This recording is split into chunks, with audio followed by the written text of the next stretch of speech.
Dear friends, कल हमने figure of speech पढ़ा था। आज उसी का दूसरा पार्ट लेके आया हूँ मैं फिगर ऑफ स्पीच का। आज हम पढ़ेंगे ऑक्सीमोरोन से शुरुआत करते हैं।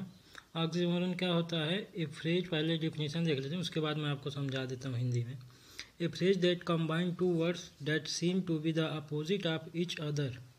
एग्जाम्पल है पहला, सीरियसली फनी, बिग बेबी। देखिए, जहाँ एक वाक्य में दो ऐसे शब्द आते हैं जो एक दूसरे के विरोधाभासी होते हैं, जैसे एक दूसरे पर अपोजिट होते हैं, तो वहाँ पे ऑक्सीमोरोन अलंकार होता है, ऑक्सीमोरोन फिगर ऑफ स्पीच होता है।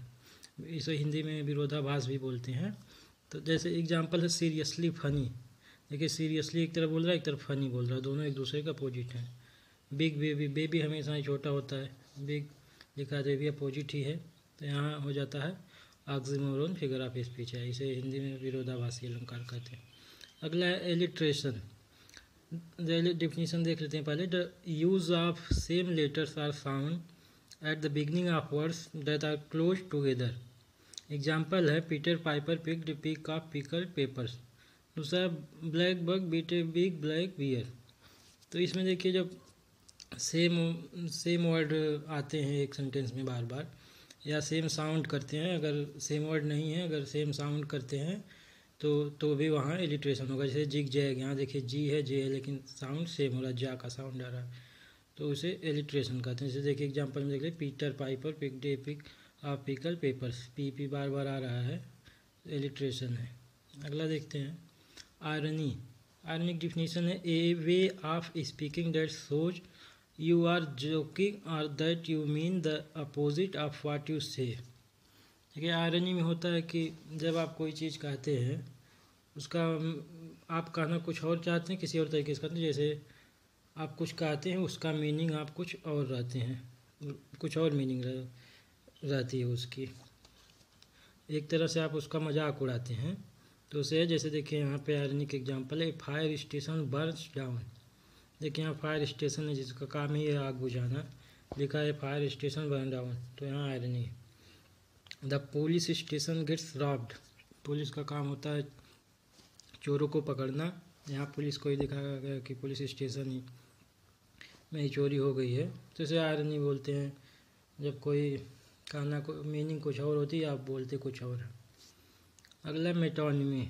मेटोनिमी का डिफिनीशन है the act of referring to something by the name of something else that is closely connected with it.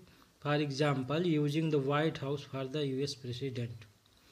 जैसे देखिए, जब आप किसी चीज़ को किसी और नाम से बुलाते हैं, किसी चीज़ को किसी और नाम से बुलाते हैं, तो वहाँ पे मेटोनिमी हो जाता है। जैसे देखिए एग्जाम्पल है क्राउन।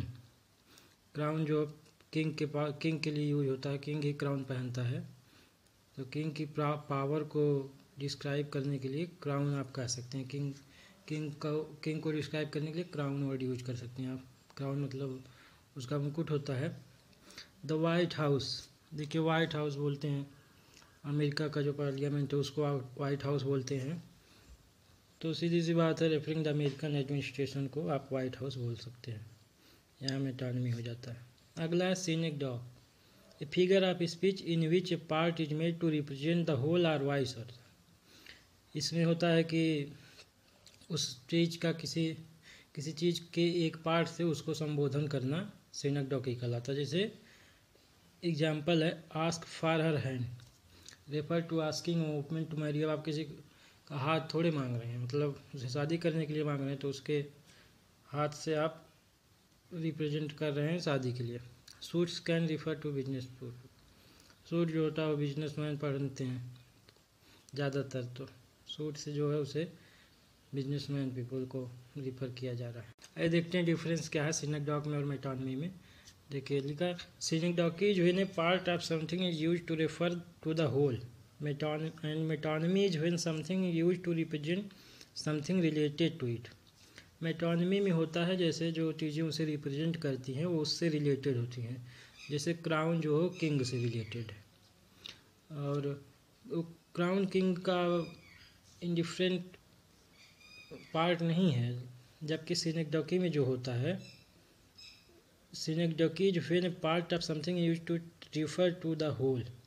सिनिक जॉकी में जो रिप्रेजेंट देखिए दोनों में करते हैं, लेकिन मेटोनमी में जो रिप्रेजेंट करता है, जैसे क्राउन किंग को रिप्रेजेंट करता है तो उसका अभिन्न अंग नहीं होता है, जबकि सिनिक जॉकी में जो रिप्रेजेंट करता है उसका पार्ट होता है। जैसे the word wheels refer to vehicle, wheel जो है वो व्हीकल का एक पार्ट, जबकि मेटोनमी में क्राउन जो है वो किंग का एक पार्ट नहीं है। किंग क्राउन के बिना भी हो सकता है, किंग की पावर क्राउन के बिना भी रहती है, ऐसा थोड़ा है कि किंग क्राउन लेके पैदा होता है।